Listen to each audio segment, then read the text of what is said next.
Hello, good morning, lovely conversations. Welcome back to our lovely show. Our lovely show. Some people think a lot of podcasts are very scripted and too polished. Yeah, I don't like that. Not us. Not our lovely show. I don't like that about podcasts. I think it should be free flowing, and because it makes it more interesting, I think. I agree with you, but I know people that don't. I know people who don't like the kind of chatty, hangouty podcast. They want why knowledge. I don't know, because like if they want something on a topic, they just want the information. They don't want, the colour or the commentary. Okay, but does that not make it more? Does that not make it rigid and less open? Or does it? Yeah, it makes it a bit more like a radio documentary or something like that. Yeah, and people like that. Some people like that. What do you like, I suppose? What is different? Yeah, but I'm definitely I like the kind of hangouty, chatty podcasts. But I don't like all of them. It's a bit like RNG. No.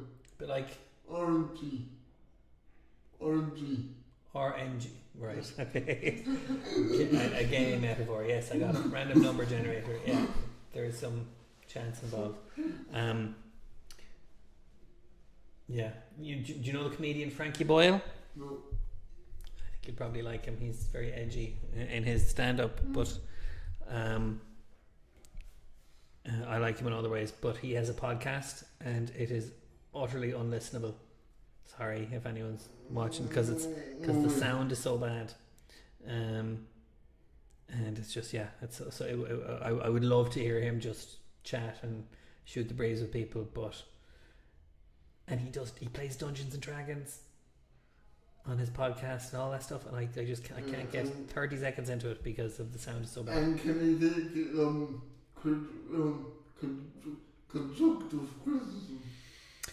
I don't think he'd take it from me. That's for sure. And someone must have mentioned it at some point. It's still up there, and people are listening, and it's reasonably popular. But that's just my thing. It's something I can't get past. I think won't change.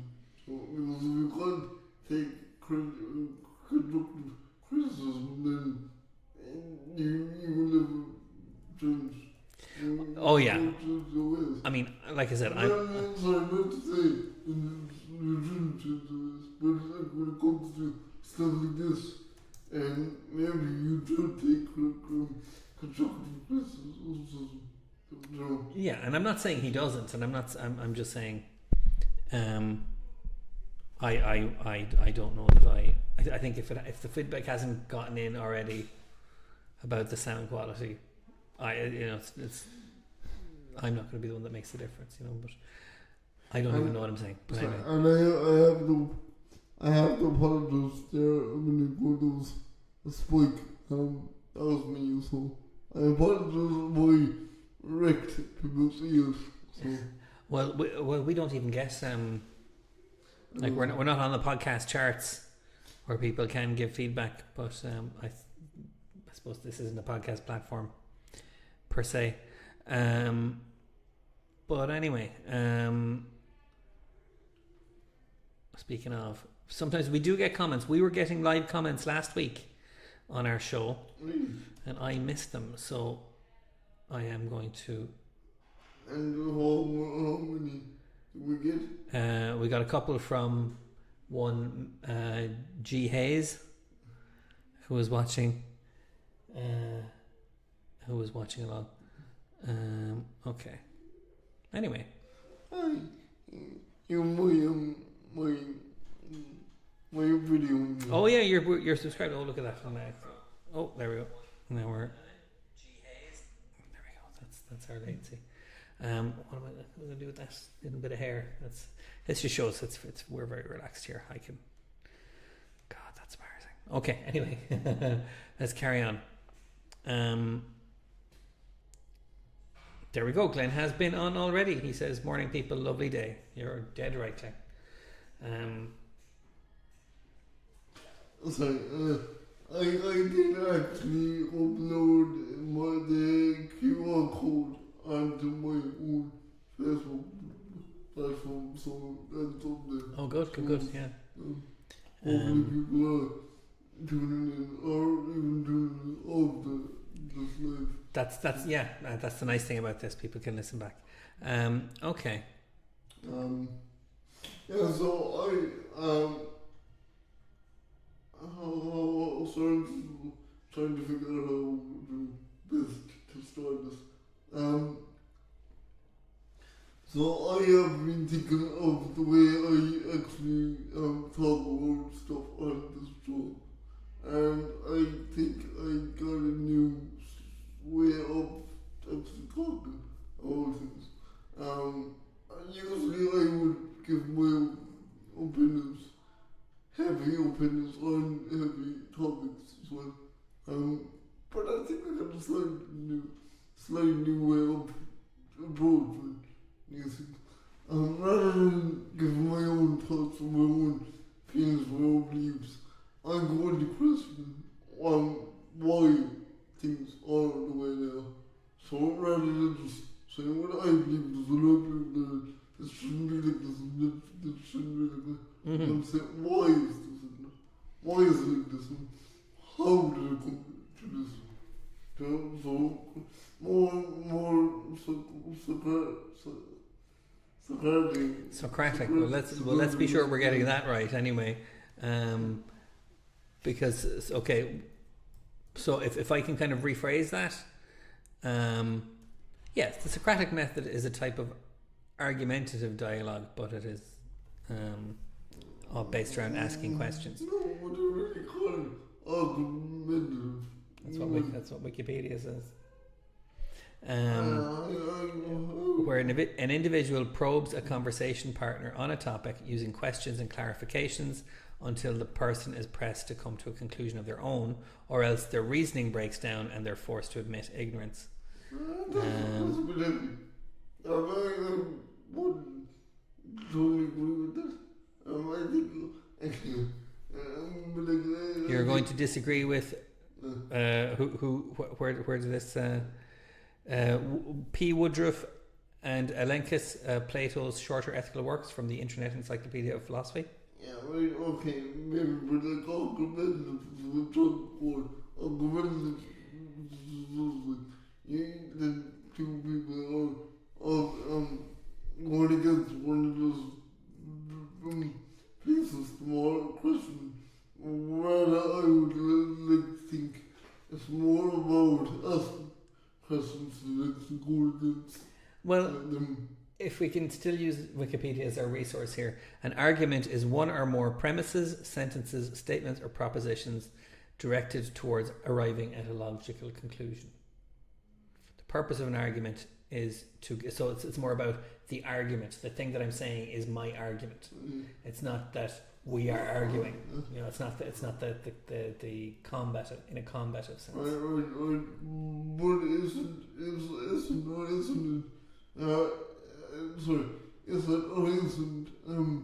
philosophy about questions and no more than that? Just asking questions, not saying how it should be or how it is. Right, why is it? But that is based on what are you questioning? You're questioning the propositions that other people have made, and you know, otherwise we'd just be asking questions. You'd be asking one question, I'd be asking a different question. I'd be asking, you know, there is a central theme to an argument, and you're exploring that theme through the debate. Is what I would suggest. So maybe we're not talking about Socratic methods here, but I was going to rephrase what you initially said as exploring questions rather than defending positions. Is that more? It's more down the line. Yeah. So less about coming to some final conclusion about how things are, and more about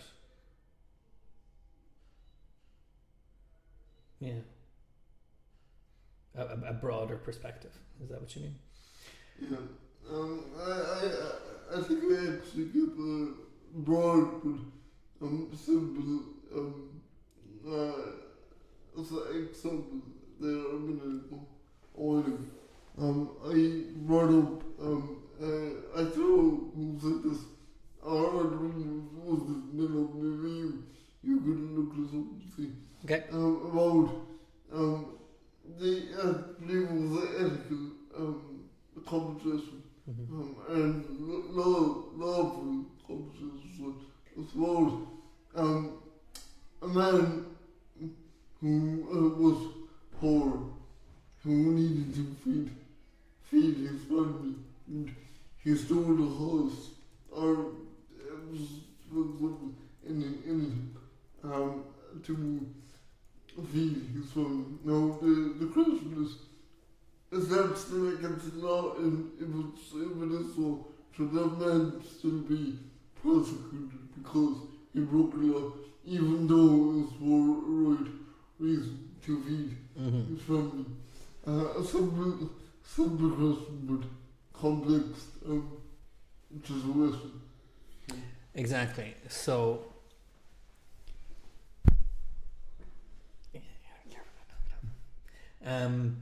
Okay, so that's an interesting ethical question that can be approached from different perspectives, and each perspective would have its own kind of grounding, ethical grounding, or its own grounding in philosophy. But is that how we're going to kind of do these conversations? Is it going to be like, well, this guy says this and this guy says that, or are we,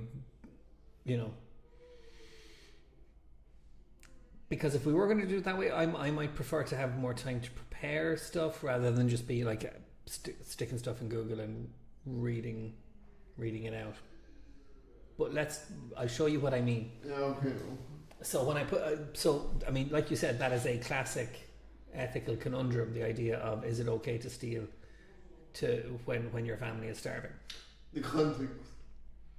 Yeah, but it is a dilemma because stealing is morally wrong. and legally wrong. But we allowing someone to suffer, especially at the risk of death, is also morally wrong.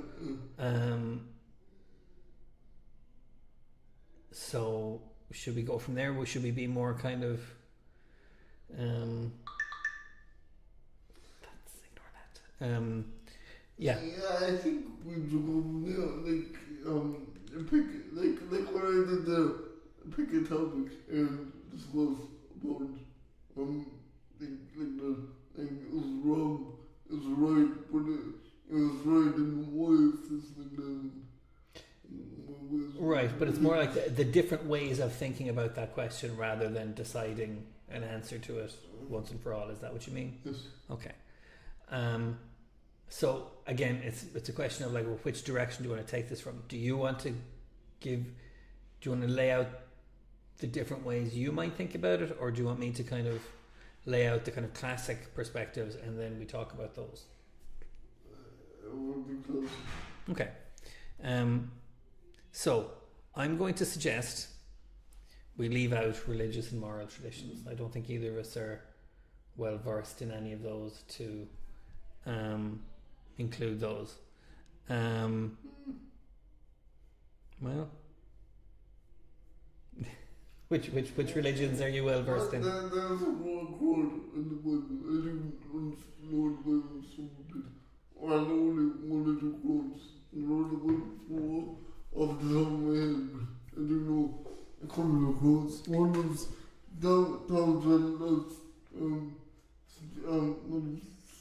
steal.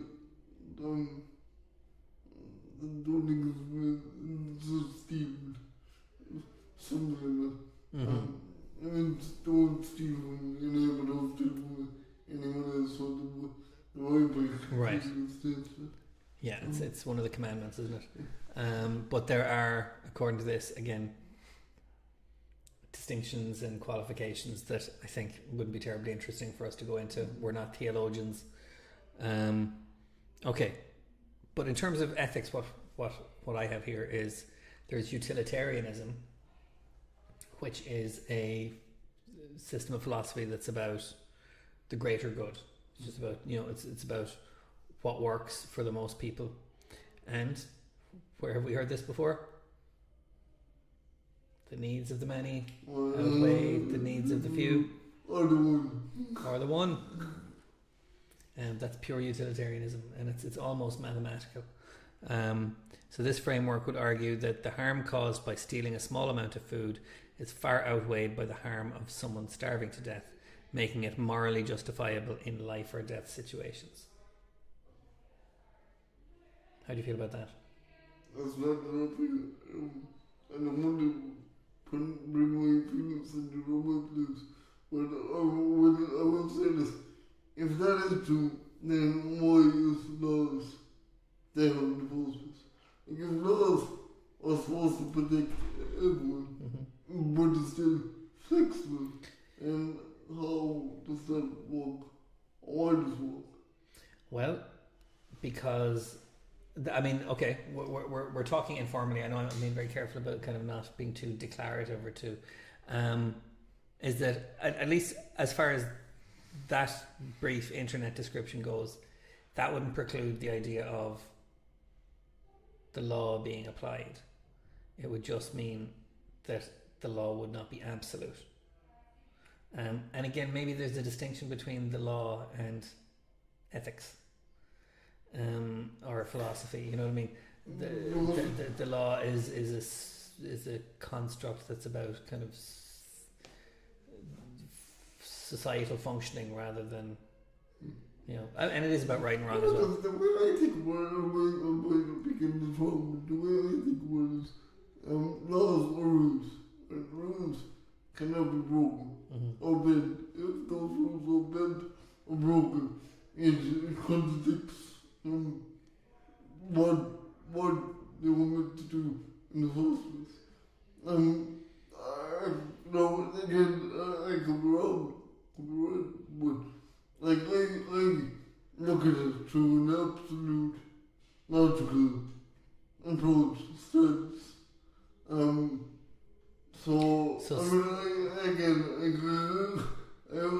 understand fully when it comes to stealing food for the family to feed the family. I completely understand it. But I'm just saying, if it is like that, then what's the point? Having rules put in place if they're going to be bent and broken. Okay, so yeah. So if they are, then anyone can manipulate them to their own advantage. Maybe. That's an interesting thought. Let's go back to the quote. The theft can be morally justifiable, and let's say any law, break any transgression can be justifiable in a life or death situation. Maybe what the law then is determining whether it is a life or death situation or not. Like that that it clarifies the circumstances. And okay, so let me throw another question at you. Is it just as wrong to steal a chocolate bar as it is to steal a car? Chris.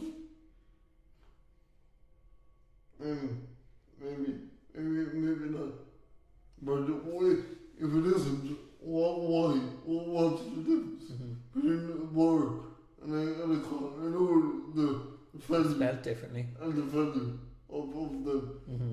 But again, aren't you bending the rules a little bit for different circumstances? So you're outweighing one thing for another within eyes of the law. So I don't know. But have you? I'm not going to bring my own beliefs into this. I mean, it's. But again, this is. In general, I suppose, based on our pre-production conversation as well, is that some of these moral dilemmas that we encounter are basically, is morality absolute or is it relative? So if something is wrong, is it always wrong no matter the circumstances, and and life or death doesn't matter?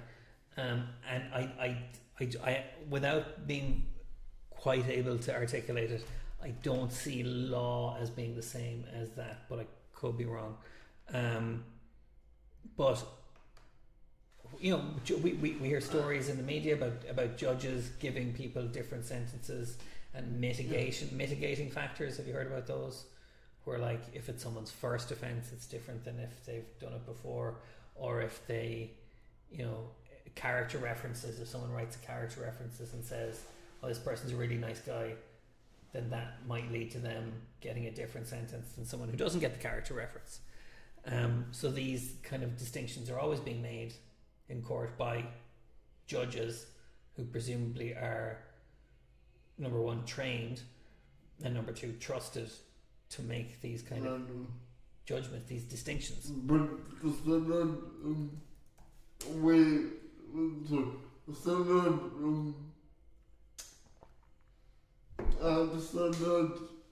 what am I trying to say?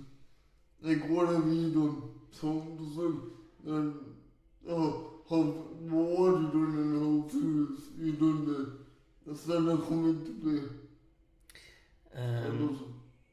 And if it does, and if it's still the same, well then maybe that's wrong. Here's another one. Someone pleads guilty, so they admit that they did a thing. They get a less severe sentence than if they plead not guilty and say they didn't do it. But that doesn't change the thing that they did. Yes, it doesn't. So that's another kind of distinction, isn't it?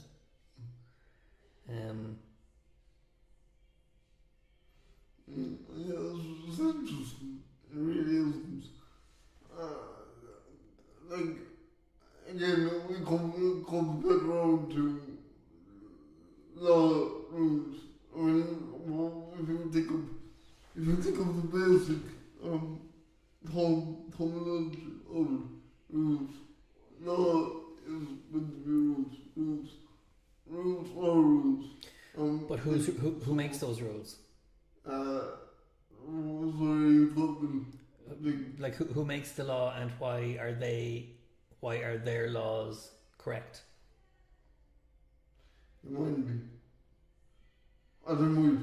No, really. So then the law isn't absolute. No. So it's not. But like, how do they know? Exactly. That's right. Oh. Exactly. Yeah. Yeah, yes, but these are the questions we're trying to ask. So the one big assumption there was that the law is some immutable thing that just exists, but laws were made by men and very often men and not women, and very often men from a long time ago. So laws are being applied in situations that didn't exist when the law was created. So let me ask this. You were saying about mitigation. Does that matter on how severe the law you broke was? Or does it depend on both what law you broke and how severe you broke that particular law? That's my very basic understanding of it, is that the defense lawyer will say, okay, they did this thing, but in mitigation, here's why they did it, or they were going through a rough patch in life, or they've never committed crimes before, or they're willing to give this money to charity, and that is weighed up against the severity of the thing that they did. That's really interesting, because don't we all go through rough patches in life? And don't we all have struggles? Maybe some people don't do, some people do. If we do, then maybe this is still right to you mentioned that when breaking the law, Mm-hmm. how does that add to what you've done? Does it not? If it doesn't, then why is it mentioned? Yeah, I mean, then there's also the if you break a law that you didn't know was a law, is that different to breaking a law on purpose? Because So, like, it's illegal to take stones from the beach. Some people don't know that, so they take a stone from the beach. It prevents erosion. So someone takes a stone from the beach, and a guard sees them do it, and whatever, that you've broken the law. I'm arresting you, and they say, I didn't know that was illegal. I wouldn't have done it if I knew it was illegal. but isn't it in fact that if you're not aware of that, how can you know? So therefore, the law must be trusted within the. But again, the thing is either wrong or it's not. The thing you did is either wrong or it's not. Whether you knew it was wrong or not. These are the questions we're looking to ask. But I think that there's a difference. Sorry. Again, I'm confused on this. Is there not a difference between knowing what's wrong and still doing it, and not knowing what's wrong and still doing it? And so the law not practice that in theory. Again, this is your relativity. Again, an act is either, one could say, an act is either right or wrong. You knowing whether it's right or wrong is irrelevant. So if the law was static and non-flexible, then you're wrong, even though you don't know you're wrong, but still end up behind bars, or end up being prosecuted against. I mean, again, that is, that is a general scenario I've come across. I couldn't give specifics, but there is the old phrase, ignorance of the law is no excuse. So really, the comment what we decided to say was the law is right and just with the way it does things, the way the system is built, because if it wasn't, then people who would not understand that would be arrested. And that would be justice. That would be the opposite of justice. It's an interesting question. I mean, ignorance of the law is no excuse. I'm sorry to be using Google so much for this, but it is a fundamental legal principle. A person cannot escape liability for breaking a law simply because they were unaware of it. And there's a difference between ignorance of law versus ignorance of fact. So, for example,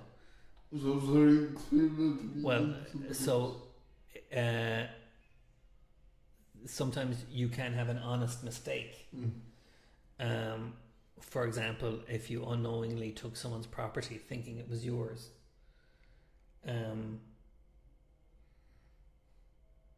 or saying like taking the rock from the beach, not knowing that was illegal, but it is a legal principle that does get applied, and there are only very narrow and rare exceptions. But not knowing that you broke the law does not protect you. Okay, I had another one for you. Can't remember. Actually, I'm going to save it for the next one because right now we're talking about the dilemma you brought up, the stealing to feed your family, comes in the category of doing the wrong thing for the right reasons. Would we say that? You've broken the law, but you've got a good reason for doing it. And I think there's a way of turning this around as well as saying and talking about doing the right thing for the wrong reasons and how we break that down morally. But we might save that one because I think we're doing all right with this. It might be nearly time for our guest, but was there more that you wanted to say about this? The nice thing about these conversations is we don't have to arrive at any kind of conclusion. No. That's And the good thing is, sorry, I'm going to say this. There is a legacy, I could not articulate this out there. I didn't know, I didn't wonder where it was. It's kind of funny. You know, remember a game called Assassin's Creed Odyssey? Assassin's Creed Odyssey. Yes. That's the Greek version. Okay, yeah. They had a character in it. He was based on Socrates. Mm-hmm. His name was Socrates. I believe that's the Greek version. It probably was him then, yeah. So, I mean, that's just our pronunciation of it, maybe off, yeah. Anyway, at one stage, there was a guy, he was bringing down Athens. He was making trade about Athens. But they had a consecration. I'm using the wrong phrase. They had a meeting of the people, and they had the character he played, and Socrates himself. And Socrates said, okay, you go against the people, and then you go with the people, which is somewhat different. And the arguments, your argument and my argument, and then I will tell you, I will ask you why you believe what you believe, and I will say why I believe what I believe, and we will come to some kind of conclusion. You will say, oh yeah, that's right. I wouldn't do this, and I wouldn't do that. So, therefore, you've come to a conclusion that it isn't right. And then that kind of involves, not involves, but that kind of gets people to see without actually forcing. They come to their own conclusions, yeah. So, I loved the way that was done because it was so clever the way they actually done it. I've never saw anything like that before in one, and that's why I'm really interested in doing this kind of way of talking, way of discussing things, rather than just give my own beliefs. Yeah. I mean, speaking of the law and Socrates ran foul of the law and was found guilty of impiety simply because he was disliked, and because people didn't like him, maybe challenging their perspectives. So that's interesting, like the absolute nature of law versus someone trying to open your mind by just asking you simple questions. Okay. But if you don't mind me asking, what is the name for what I just described? You know, that's the Socratic method. Okay.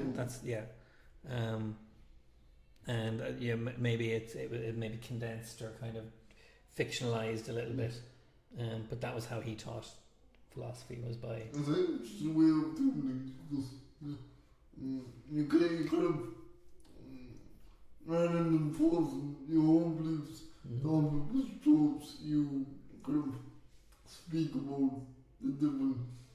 Each side of the story. But the thing is, people don't like it.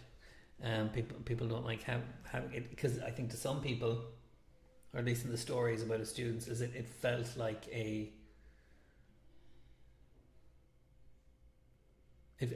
felt it was withholding. They felt like well, if you know the answer, why don't you just tell me? Or the other side being, well, you don't know anything and you're just asking me questions to hide the fact that you don't know anything. But no one knows it. No one really knows all the answers. Well, exactly. But then they were saying, well, either way, why am I coming to you as a teacher?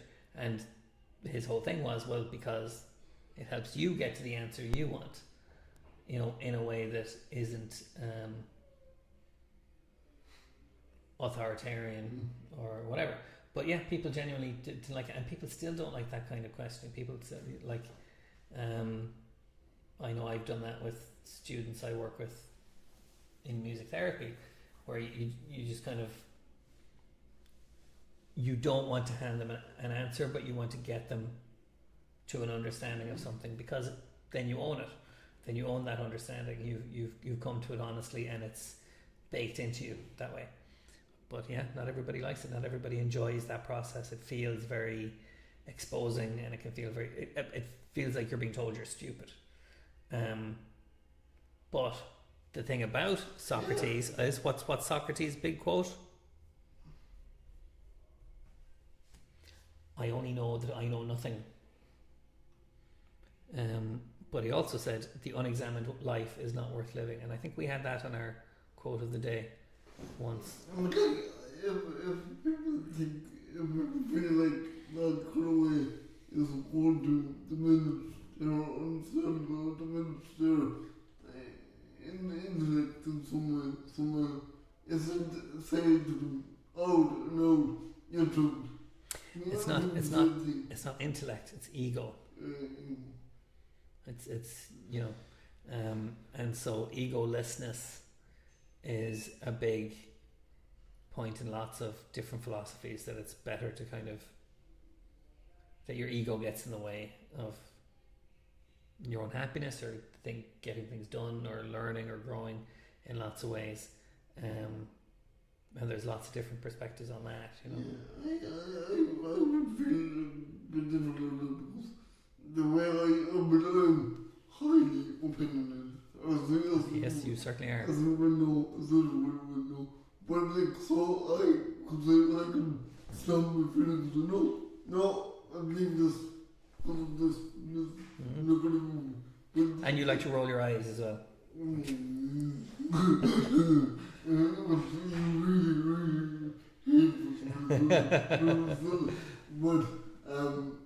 But this way is kind of making me think about different kind of perspective and looking at things. Kind of, even I could actually take the opposite opinion to what I don't believe. That's another tactic in kind of. Sorry. That's right. Sure. It's another tactic in kind of learning how to debate and learning how to think is. Have you heard of neuro-linguistic? If I say it right, neuro-linguistic programming. No. And it's just a way of kind of reprogramming your thoughts by deliberately talking differently about things, and that's a very kind of NLP. People would not like that definition. It's a bit simplistic, but one of the ways you do that is by deliberately adopting opinions other than your own and kind of forming arguments for that.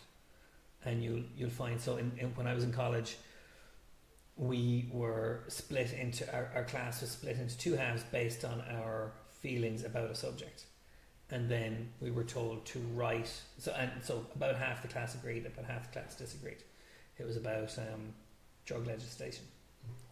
So again, a legal perspective, and then we all had to write an argument based on the argument we disagreed with, and depending on the order you did that in, you also had to write your own perspective as well. So some people wrote the opposing argument first and their own argument second, and some people wrote their own argument first and the opposing argument second. And I forget how it worked, but nearly everybody's opinions drifted towards the opposite side after having written the opposite side's argument. Everybody ended up challenging their own basic opinions, but the effect was greater when you wrote the opposite opinion first. Do you know? So like we can. Why did I say that? Yeah. So adopting other positions is a good way to just kind of bring some flexibility to your own thinking, but it's also a good way to kind of clarify what you really believe, so that when you are challenged, you know what you want to say. You know, that is probably our guest. So sorry, before we Final word to you. Sorry. The final word to you on that. That's a fun word movie. Then next week we might talk about something else. We might talk about I find many people find interesting but really annoying. I don't part of this. There's a new kind of party I'll set up. And when this man came from YouTube, he set up his own party. It's called Stop Killing Games. Now what it is really interesting. If you buy a game online, you're not actually buying the game, you're buying a license to play that game. Yes. Now they can shut down that game anytime when they want, even players abandoned and not giving their money back, so they can stop uploading and maintenance to the game again. They can just put it up online of the stores of the platforms, and players are there's nowhere to go. So this guy went to the European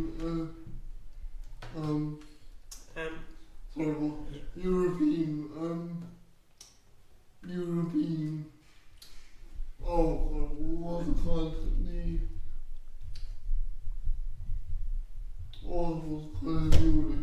Some court. Yeah, but that's for consumers. Oh, okay. I don't know exactly.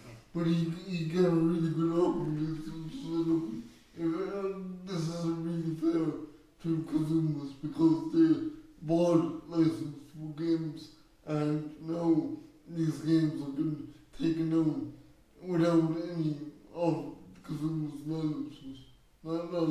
Yeah. And they're not even giving back their money. So he made up a really solid argument for it. And they actually agreed with him. So I think we should talk about that next week if there's a way with you. And also, the gamers are actually talking about it also. Great, okay. Well, that's something to look forward to. In the meantime, yes. Before we finish up, our guest is here waiting patiently. Mr. Mogg. I was going to tell you down below. Mr. Mogg is here with us. I was going to tell you down below. You were on the telly down below. Oh, that's from last week. That's last week's show then.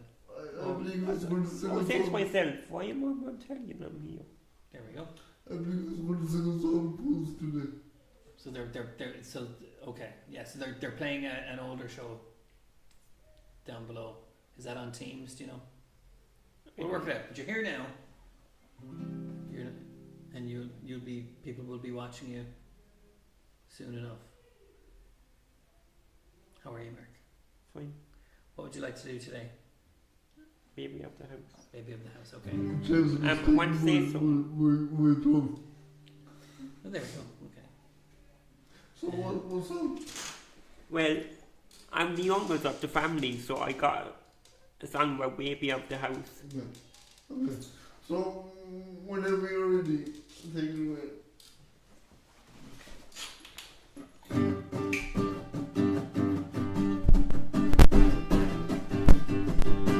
I like being the baby of the house. I'm spoiled rotten. I got a brand new classes called something. I wouldn't like another baby in the house. Whenever it comes up, he takes my space and he gets too much attention. But sometimes I'm a bit scared and I feel like a child, like going to the dentist or Lambos again a pub. I just coupled up to my mother, go get some new things, and then I feel better. don't feel so bad. I wouldn't like to leave my parents. I wouldn't like to go on respite. I want to stay at home, 'cause that's where I feel safe. And if I had my way, I wouldn't come to a neighbor island. The bus wanna come and get me, like I don't like to get up early. I'm the baby of the house. I'm the baby of the house. I'm the baby of the house. I'm the baby of the house. I'm the baby of the house. I'm the baby of the house. I'm the baby of the house. I'm the baby of the baby of the house. Nice. And that was Baby of the House by Mog. I'm Mark, Rocket Roll Star, done. Sorry, I keep hitting the mic spikes. Okay, that's alright. I don't know how loud it turns out in the recording, but we'll work on it. So, have you any other songs you want to play about today? Okay. What's this? What's the start of it? Sorry, what's the song? Introduce it first, yeah. I'm a Man United fan, so I got a song about Glory Glory Man United. Okay. Okay. Ready, so? Glory Glory Man United. Glory Glory Man United.